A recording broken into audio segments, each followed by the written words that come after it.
Now, all this in my life played a role because when I was student, he was in power. We had to teach his tenets, and this is what I'm studying now, the role of Stalin's time in Eastern European biology, including biology in Russia. Closed my lab and became interested in my past. If you want, psychoanalysis. Going back what I lived through as a teenager and young assistant, and I published several papers already on this. One which I'm not so proud of, but I found it very interesting. My professor in Budapest, Imre Törő, in whose department I was for years, and who was very supportive of me, and who helped me to come to America, got his state prize, the Kossuth Prize in Hungary, because he has proven one of the pseudoscientific teachings of a Russian lady, Olga Lepeshinskaya. So I couldn't resist. I published a paper on this story. But the other person whose work I got involved with is Erwin Bauer, early founder of theoretical biology, whose life was extremely complicated. He was a medical doctor from Budapest. His brother was a well-known filmmaker and aesthete, Béla Balázs, who wrote, among others, Bartók's scenarios for the Bluebird's Castle and so on, so very much in the literature, who lived in Russia later and became a theoretician for Russian film.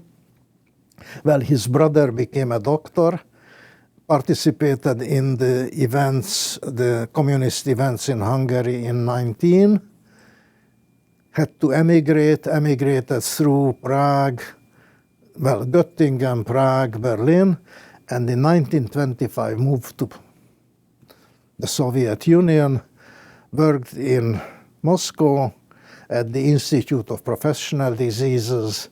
Then he moved over to the Timiryazev Institute of Biology, and then he moved to the big Institute of Experimental Biology in Leningrad, the one which was founded by Prince Alexander Oldenburgsky, the big Oldenburg family, who was the Tsar's adjutant. And then in 1937 was arrested, and in 1938 was executed.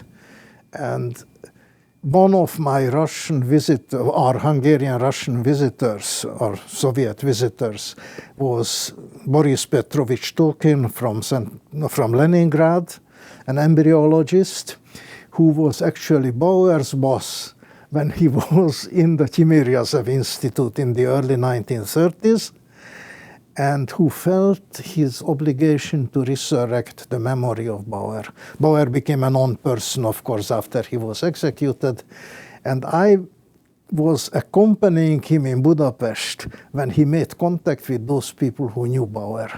So I interpreted several of those discussions. Then he wrote a little book about Bauer, which I translated for the academy publisher in Budapest, and then they decided to publish Bauer's big book, Theoretical Biology in Hungarian, which was a bibliographic rarity because from all libraries it was removed after he was executed. So I did the translation, and the proofs I already read here. So it appeared 2 years after I came here. And through this, I got very interested in his life and started working on, and went to Hungary a few years ago and then asked there, whom should I talk to who knows about his work? And there was a biophysicist, pathologist, doctor with whom we got together. His name is Gábor Elek, and we publish ever since together articles on Bauer. To do my work on both the history of biology and on Bauer, I did a lot of archival work and library work in Prague, in Berlin, in St. Petersburg, in Moscow, and also in Budapest, of course. Much of what you see around here in folders are collected material from these sites. A little bit, I could mention that the person for whom my professor in Budapest got the state prize was Olga Lepeshinskaya, a cell biologist. I translated her works into Hungarian too at that time in the 1950s, and her work became very exciting for me to follow up. And one Darwinist in Russia in the 1920s, 1930s was a person called Mihailovich Mestergazi. Mestergazi is a Hungarian name, Mesterházy, and it turns out that his family, indeed, his grandfather immigrated from Hungary to Russia.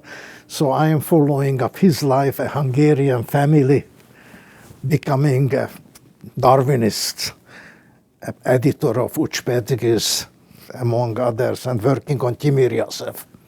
So that's another interesting aspect of it. I was interested enough that I visited his family, existing still in Kaluga, and went to the Kaluga City Museum, where they have his material and collections and so on. So it's very interesting to do work in keeping contact with whoever is still there from the topics I am interested. Oh, sorry, about Bauer. I visited St. Petersburg, where Bauer's family lived after they got back. The son lived there. I met the son, who died since, and I'm still in contact with the granddaughter, who is professor of mathematics at the SPBGU, St. Petersburg State University.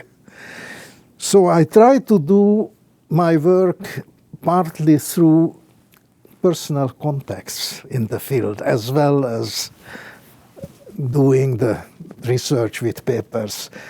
I must tell you that for some reason I am quite well received wherever I go. And this is true for Russia. I have several very good friends in Russia too.